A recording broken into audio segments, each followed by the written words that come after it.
œuvrer pour la restauration des pays affectés. C'est la contribution des chefs d'État de l'Union africaine ce mardi à Malabo à l'occasion de la conférence internationale contre l'épidémie. Lors des travaux, le président en exercice de l'Union africaine, le Zimbabwéen Robert Mugabe, a lancé un appel à la solidarité des pays africains pour la restauration des pays touchés.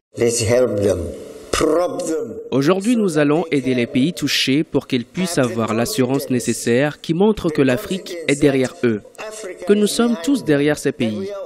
Et si nous devons vendre nos quantités d'or, nous devons le faire pour les aider.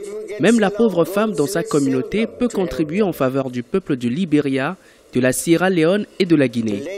C'est de cette unité dont nous avons besoin en Afrique. Nous sommes certainement pauvres matériellement, mais nous ne sommes pas pauvres dans nos cœurs.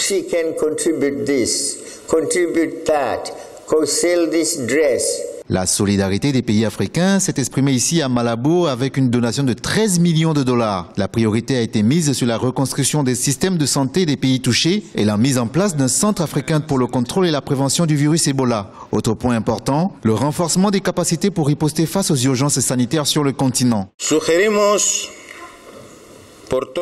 Nous proposons que cette conférence de lutte contre Ebola établisse un fonds d'appui aux pays déclarés affectés par cette maladie.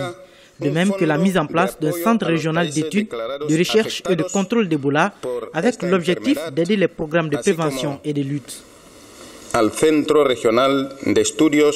Les dirigeants et experts des 3 pays touchés ont reconnu que la situation s'améliorait sur un plan sanitaire malgré le chiffre de 9 700 morts recensés.